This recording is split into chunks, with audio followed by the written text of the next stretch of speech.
बस यही दिन देखना बाकी रह गया था कि इंडिया का सबसे बड़ा क्रिप्टो करेंसी एक्सचेंज जिसका मालिक कौन है किसी को नहीं पता, सब लोग कंफ्यूजन में है। सब कुछ अच्छा चल रहा था, नॉर्मल चल रहा था, लेकिन ईडी के द्वारा एक ट्वीट किया जाता है। समय था 3:52 शाम को एंड डेट थी यहाँ पे 5 अगस्त 2022। इस ट्वीट में ईडी के द्वारा कहा जाता है कि जो वजीरेक्स वो पाया गया है कि वो असिस्ट कर रहे थे वो यहाँ पे जो लोन इंस्टेंट एप्लीकेशन है उन कंपनियों को जो यहाँ पे मनी को लॉन्डर कर रहे थे, और ये जो सभी एप्लीकेशन है मनी फ्रॉड में यहाँ पे इन्वॉल्व थे। यहाँ पे जो क्रिप्टो का उपयोग है वो करके जो मनी है वो ट्रांसफर किया जा रहा था। इसी कारण यहाँ पे जो वजीरेक्स एक्सचेंज है बैंक में एसेट्स जो इनका worth of RS 64.67 crore rupees था वो यहाँ पे फ्रीज कर दिया गया। एंड यहाँ से शुरू होती है वजीरेक्स एंड बाइनेंस एक्सचेंज के सीईओ के बीच में वॉर, एक ट्विटर वॉर। डिजिटली, फिजिकली नहीं। वॉर का मतलब ऐसा नहीं कि भाई आपस में आके लड़ने लग गए, नहीं, डिजिटली ट्विटर वॉर यहाँ पे शुरू हो गई। वीडियो में और आगे बढ़ने से पहले वजीरेक्स के बारे में आप कुछ समझ लीजिए, जान लीजिए अगर आप वजीरेक्स के बारे में नहीं जानते हैं। वजीरेक्स एक क्रिप्टो करेंसी एक्सचेंज है जो कि इंडियन है। आप वजीरेक्स पे क्रिप्टो बाई कर सकते हैं और सेल कर सकते हैं USDT के पेयर में, INR के पेयर में, BTC। एंड जो वजीरेक्स एक्सचेंज है इनका एक नेटिव टोकन भी है जिसका नाम है WRX। तो उसके पेयर में भी आप किसी भी कॉइन को बाय और सेल कर सकते हो बड़े ही आसानी से। इसके अलावा जो वजीरेक्स के फाउंडर हैं वो हैं निश्चल शेट्टी जी। सो ईडी के इस ट्वीट के बाद में यहाँ पे हो जाती है ट्विटर वॉर CZ के बीच में एंड निश्चल जी के बीच में, जो कि बाइनेंस के सीईओ हैं CZ, निश्चल शेट्टी जी हैं वजीरेक्स के सीईओ। अब समझते हैं कि ये ट्विटर वॉर आखिर में CZ एंड जो निश्चल शेट्टी जी हैं इनके बीच में हुई क्यों। सो आप सभी के मन में कंफ्यूजन हो सकता है अगर आप एक नए ट्रेडर हैं, आपने कुछ दिन पहले या कुछ महीने पहले पैसे इन्वेस्ट किए हैं। सो आपके मन में ये चल रहा होगा कि बाइनेंस का क्या लेना देना है वजीरेक्स से और वजीरेक्स का क्या लेना देना है बाइनेंस से। सो यहाँ पे लेना देना बहुत बड़ा है। सो यहाँ पे जो बाइनेंस एक्सचेंज है उन्होंने एक्वायर कर लिया था वजीरेक्स एक्सचेंज को। यहाँ पे ऑफिशियली जो CZ है उन्होंने खुद यहाँ पे ट्वीट किया था एंड जो आर्टिकल्स थे वो भी यहाँ पे आए थे। एंड यहाँ पे जो बाइनेंस है वो एक्वायर कर चुका था यहाँ पे जो क्रिप्टो करेंसी एक्सचेंज है वजीरेक्स को। सो यहाँ पे अभी जब ये ईडी का नोटिस आया सो यहाँ पे जो CZ है सिंपली वो ट्वीट करते हैं, एक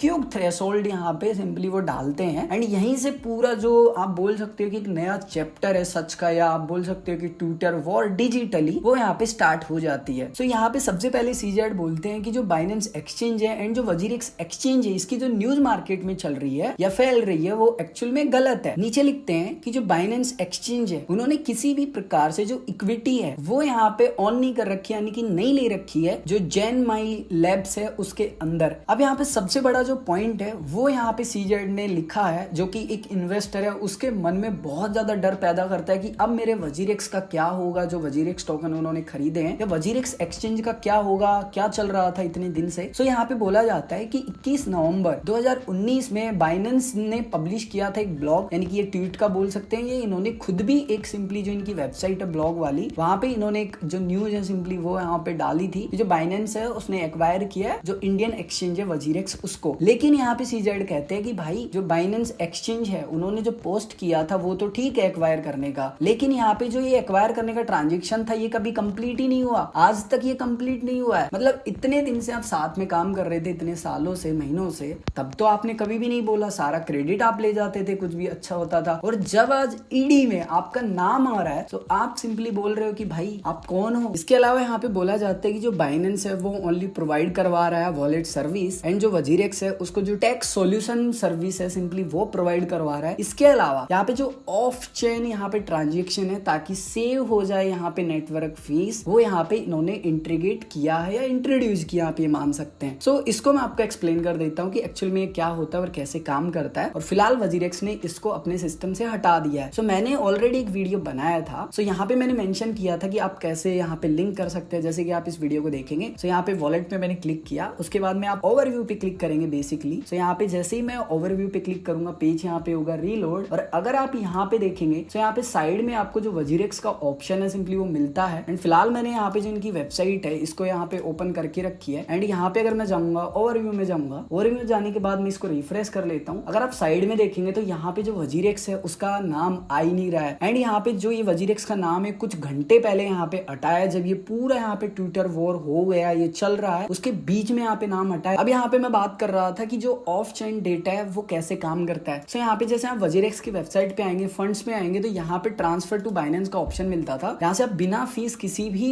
जो कॉइन को है वो इजी ट्रांसफर कर सकते थे और सेम बाइनेंस से। बट अभी फीस लग रही है, आई थिंक ये ऑन चेन कर रहे हैं। देखो ऑन चेन और ऑफ चेन क्या होता है? ऑन चेन का मतलब होता है कि जो भी आप ट्रांजेक्शन कर रहे हो ब्लॉकचेन पे रिकॉर्ड है, ठीक है, आप उसको मैनिपुलेट नहीं कर सकते हो, कोई भी नहीं कर सकता है। लेकिन ऑफ चेन डेटा क्या होता है कि आप उसको एज ए एक्सेल सीट में या फिर आप जो भी प्लेटफॉर्म को यूज करते हो उसमें आप उसको सेव करते हो, लिख के भी रख सकते हैं अगर हम एक नॉर्मल बात करें तो। बट वो ऐसे प्रैक्टिकली पॉसिबल नहीं है। बट अगर ऐसे समझाने के लिए बोलूं तो एक जैसे कॉफी में हम लिख ले सिंपली, तो उसको तो कोई भी मैनिपुलेट कर सकता है ना। सो वो यहाँ पे इन्होंने इंट्रोड्यूस किया। ट्रस्ट मी, मैं आज तक ये नहीं समझ पाया कि जो वजीरेक्स एक्सचेंज है उनसे एक जो TRC20 का नेटवर्क है वो तक ऐड नहीं हो पाया। और ये यहाँ पे जो ऑप्शन डेटा है वो ट्रांजेक्शन करने चले, मतलब अलग ही लेवल का यहाँ पे जो सिस्टम है वो चल रहा है कि भाई आप एक छोटा सा एक जो नेटवर्क है वो इंट्रोड्यूस कर दीजिए, इंटीग्रेट कर दीजिए अपने सिस्टम में। आधा $1 $2 फीस लग जाएगा, $1 लगता है वैसे, आप $2 ले लो। तो वो तो आपने किया नहीं, ऑप्शन डेटा लेके आ गए। पता नहीं है किसका आइडिया था, बट जिसका भी था बहुत इश्यू होने वाले हैं, क्योंकि ईडी के यहाँ पे जो प्रेस रिलीज है उसमें भी बहुत सारे पॉइंट हाईलाइट किए हैं। वीडियो में आगे उन पे बात करेंगे धीरे धीरे। इसके अलावा यहाँ पे जो वजीरेक्स एक्सचेंज है वो साइन अप हो गया, यूजर का KYC हो गया, ट्रेडिंग हो गया, विड्रॉल्स हो गया, वो सब जो रिस्पॉन्सिबिलिटी है यहाँ पे जो वजीरेक्स एक्सचेंज है सिंपली उसकी है, बाइनेंस की कोई रिस्पॉन्सिबिलिटी नहीं है यहाँ पे। उसके बाद में जो निश्चल शेट्टी जी है वो भी ट्वीट करते हैं, फैक्ट ट्वीट करते हैं वजीरेक्स एंड बाइनेंस के। सो यहाँ पे बोला जाता है कि जो वजीरेक्स है उसको एक्वायर कर रखा है बाइनेंस ने, एंड जो इनकी कंपनी है जो जेनमाई लैब्स है, जो इंडियन एंटिटी है वो ऑन करते हैं ये खुद एंड जो इनके को फाउंडर्स है उनके द्वारा। एंड यहाँ पे जो वजीरेक्स है वो ऑपरेट करता है यहाँ पे INR जो क्रिप्टो ट्रेडिंग होती है उसको ओनली। बट यहाँ पे जो बाइनेंस ऑपरेट करता है वो क्रिप्टो टू क्रिप्टो पेयर जो ट्रेड होते हैं वो, एंड यहाँ पे जो प्रोसेस होते हैं विड्रॉल वो, यानी कि सिर्फ यहाँ पे जो वजीरेक्स है उसका लेना देना है INR पेयर से, यानी कि INR आप ट्रेडिंग बोल लो, विड्रॉल बोल लो, डिपॉजिट बोल लो, बस। उसके अलावा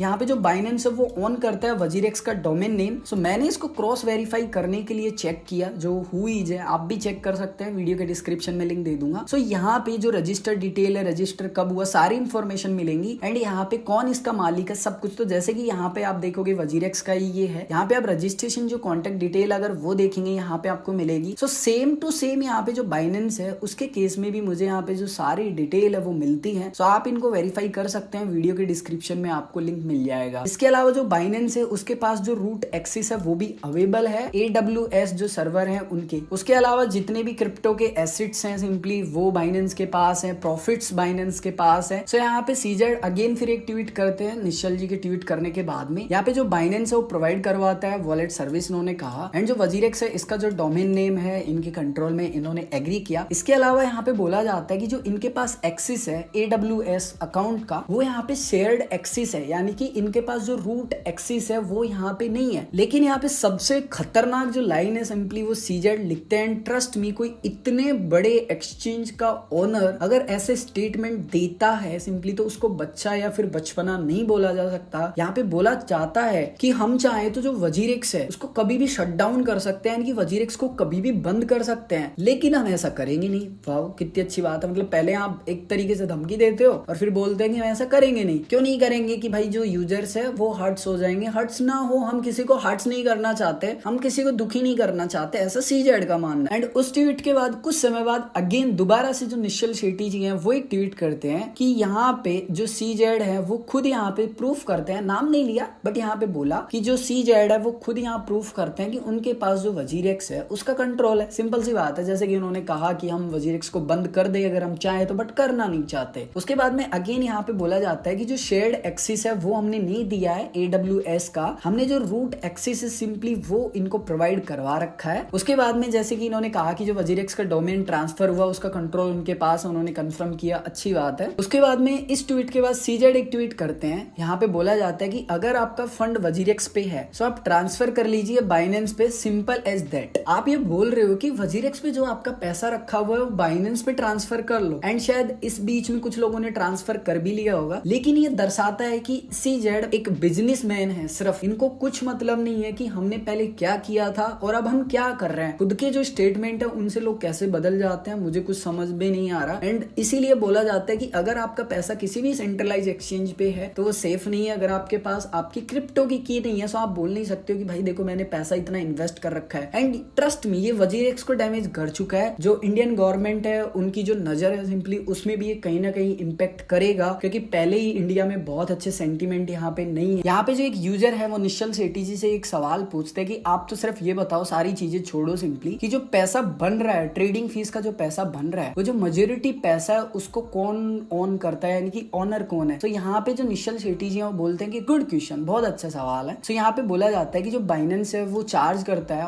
ऑल जो ट्रेडिंग फीस है क्रिप्टो टू क्रिप्टो, यानी कि जितनी भी ट्रेडिंग होती है और विड्रॉल होती है वो सब जाता है यहाँ पे बाइनेंस के पास में। इसके अलावा जो INR में ट्रेडिंग होती है उसका जो पैसा है, इसके अलावा डिपॉजिट है, विड्रॉल है, इससे जो भी फीस इनको जनरेट होती है, एंड जो इनकी कंपनी है जो जैन माई लैब्स है, जो इंडियन एंटिटी है, उसमें यहाँ पे जो पैसा है सिंपली वो जाता है। अब यहाँ पे एक और सबसे बड़ा सवाल है कि जो ये वजीरेक्स के टोकन है, ये इतने सारे जो मेजोरिटी टोकन है परसेंटेज में आप देखेंगे, और इसकी जो सेलिंग होती है, डिस्ट्रीब्यूशन होता है, इसको कौन डिसाइड करता है, ये भी बहुत बड़ा सवाल है। प्रेस रिलीज है ये ईडी के द्वारा की जाती है, इसके ऊपर अब बात करते हैं। सो ईडी की जो प्रेस रिलीज थी उसमें ईडी ने कहा है कि कैसे जो वजीरेक्स एक्सचेंज है उस पर जो स्कैम लोन एप्लीकेशन थे, जिन्होंने लोगों से पैसे वसूल किए थे, वो पैसा कन्वर्ट होके इंडिया से बाहर चाइना में गया था। इसके अलावा जो इनके एम्प्लॉय काम करते हैं, यानी कि जो इनकी टीम काम करती है, ज्यादातर घर से काम करते हैं, एंड इनका जो रजिस्टर ऑफिस है उसमें 2 चेयर जो को वर्किंग एरिया है सिंपली वो इन्होंने ले रखा है, यानी कि उसका सिर्फ एक स्पेस है। और यहाँ पे जो वजीरेक्स है उसका कहना है कि जो क्रिप्टो टू क्रिप्टो ट्रांजेक्शन होता है उसको कंट्रोल करता है बाइनेंस, और इसीलिए आई थिंक जो सीजेड है उन्होंने ऐसे जो ट्वीट है सिंपली वो किया है, क्योंकि यहाँ पे जो बाइनेंस है उसका नाम आ रहा है, क्योंकि क्रिप्टो टू जो क्रिप्टो ट्रांजेक्शन है वो बाइनेंस कंट्रोल कर रहा है, और जो भी पैसा मूव हुआ है इंडिया से बाहर, यानी कि जो चाइना है वो गया है। तो यहाँ पे जो क्रिप्टो के फॉर्म है उसमें पैसा गया है। तो यहाँ पे कहीं ना कहीं जो बाइनेंस है वो इन्वॉल्व होना ही नहीं चाहता, यानी कि इस लफड़े में पड़ना नहीं चाहता, दूर रहना चाहता है। इसीलिए यहाँ पे जो सीजेड आई थिंक उन्होंने ऐसे ट्वीट किए हैं। उसके अलावा जो बाइनेंस का ऑफिस है उसका भी कुछ अता पता नहीं है, जो इनके वर्कर हैं वो रिमोटली काम करते हैं। एंड यहाँ पे जो ईडी है उन्होंने काफी बार यहाँ पे कोशिश की है कि वो सिंपली इनकी टीम से कांटेक्ट कर पाए। सो इनका जो legal@binance.com ईमेल आईडी है, इससे भी कुछ खास इनको रिस्पॉन्स है सिंपली वो मिला नहीं। इसके अलावा यहाँ पे ईडी का कहना है कि ईडी ने जो वजीरेक्स है उसको काफी यहाँ पे अपॉर्चुनिटी दी, बट जो वजीरेक्स है वो फैल रहा है यहाँ पे जो क्रिप्टो ट्रांजेक्शन है उनको यहाँ में बताने में, एंड जो लोन एप्लीकेशन थे उनका जो KYC डेटा है वो रिवील करने में, क्योंकि यहाँ पे जो डेटा है उनके पास ज्यादातर जो रिकॉर्ड है वो ऑफ चेन यहाँ पे हुए हैं, जो उनके पास डेटा है नहीं। अब ब्लॉकचेन पे होते तो सिंपली वो देख लेते, अब वो भी कैसे ट्रस्ट करे कि ये सिंपली सही जो दिखा रहे हैं वो सही है या फिर गलत है, क्योंकि वो ऑन चेन रिकॉर्ड में है ही नहीं। इसके अलावा जो वजीरेक्स है उन्होंने यहाँ पे इन्फॉर्म किया कि उनके पास जो जुलाई 2020 है उससे